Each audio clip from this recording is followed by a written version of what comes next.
Tomorrow, Friday, I'll be at the Porter Dining Hall. I believe that's at 8 o'clock. Mm-hmm. I'm almost positive. And tonight I think I'm going to play just about everything on a banjo. That's great. And I might even play a banjo guitar. That's a guitar neck on a banjo head. Those are the strangest instruments.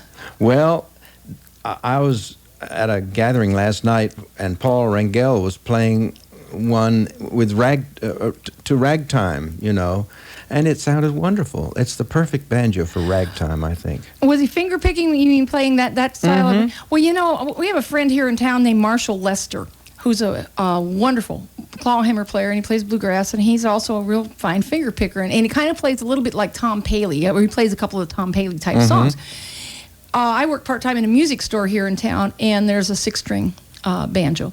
And Marshall will come in and sit down, and it makes sense when he plays it, which I think is what you're saying, that when you hear that ragtime finger-style guitar on that instrument, it sounds fine. Mm-hmm.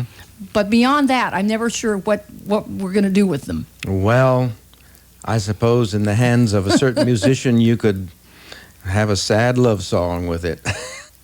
We, John Hartford and David Grisman and I recently recorded a whole CD called Retrogress. Right. And we used the banjo guitar, and David played the banjo mandolin, in fact, a 4-string one, much of the time. And it turned a lot of the songs around that we were doing, songs such as Sitting on the Dock of the Bay. And you did Maybelline, too, didn't you? And Maybelline, yes, with the banjo guitar. I think that's just great. It changes things, and it was in the right direction, too, at least for us. Well, it gets people's attention because they hear those songs and they don't realize they can be played in lots of different ways. Yep. And they hold up. You know, they hold up very well. Speaking of those kinds of songs, and I know that this is not a modern song in that sense, you do a great version of Rollin' and Tumblin' on the, it sounds like it's a fretless, you know, like that gourd banjo you had last night. It's a fretless banjo, yeah. It's just great. And I sat down one day, and I didn't play it anywhere near as proficiently as you, but I could get the idea enough to, and I know, you know, the Cream had the big hit with it, but it's older than that. And I said, oh, listen to this. Listen to what someone did, you know, how this song. It's an it's a very old blues from Mississippi. Right. Hambone Willie Newsom, I think, and Muddy Waters and various other people recorded it. And I heard a fellow do it with a 1-string instrument, beating on the string and noting it with a whiskey bottle. Just a 1-string instrument, and it was absolutely amazing to hear what... I bet I gave you chills. Well, it was really wonderful, and that gave me the feeling that it could be done on a banjo, because you know a lot of the older banjo songs from African-American tradition were leaning towards the blues anyway. The idea of some of those what called banjo songs or frolic songs, they had the same concept of in one poetic verse to be able to express a whole idea that could be either ironic or humorous or just a comment on life. And that's what the blues is largely about. Sure. And a lot of the old-time banjo songs were, too. So eventually, a lot of African-American banjo players became guitar players, and so it's natural. Yeah, it's kind of a natural progression. It was actually a natural progression, yes. Well, the other thing is, speaking of African-American banjo players, one of the things, do you know Martin Simpson, the English guitar player? Have you ever heard him play clawhammer banjo? I have, a long time ago. Really good. Well, he's a good musician on anything. Well, it's true. What he does. It's true. But he's also an excellent clawhammer player. And he doesn't, I haven't been able to get him to play the banjo on stage anytime, but there's one of his recordings he's playing, and it sounds great. He, for the last few times I had seen him, has been trying to make people aware that songs like The Cuckoo, for instance, didn't spring full-blown from Clarence Ashley's head, that they were actually performed by not only a lot of white people, but a lot of black banjo players that played the clawhammer style. It's and true. there's the album, The Black Banjo Songsters of is it North Carolina, I think, And there's Virginia, and there's yes. another one as well. And it's just nice to kind of make people aware of these things, you know. Well, I thought I'd do that song tonight on a gourd banjo, amongst others, and I'm going to play in a bunch of different styles on. Well, I would really wish I had about 4 or 5 different kinds of banjos, but I only have 2 with me because of Traveling. traveling. Yes, but I'll play a little bit of slide.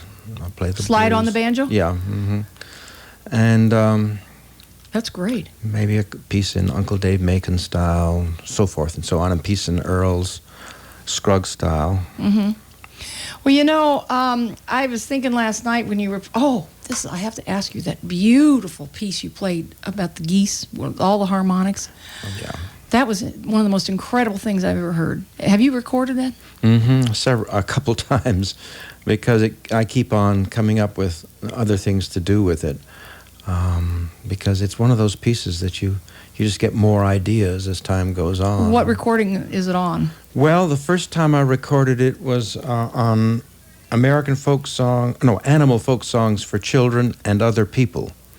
And my sisters and some of our kids and I recorded all the songs out of our mother's book of the same name. And that's on Rounder.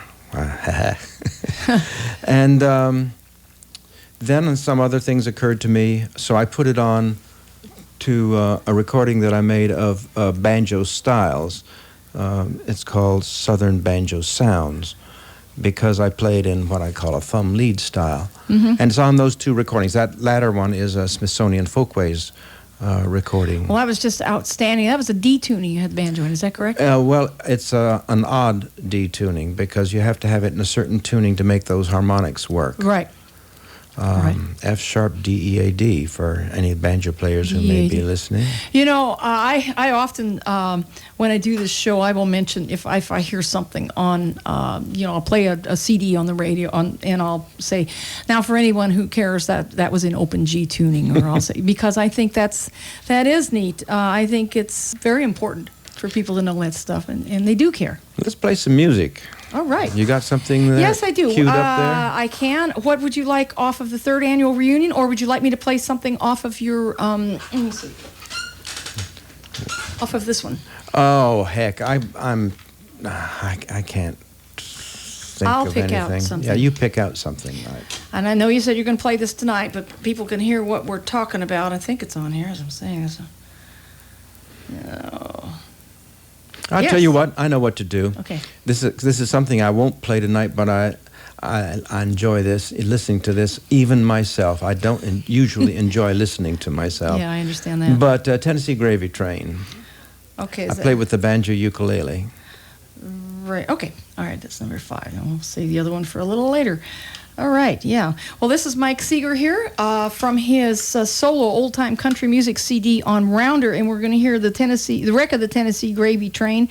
Is this something that the New Lost City Ramblers also did?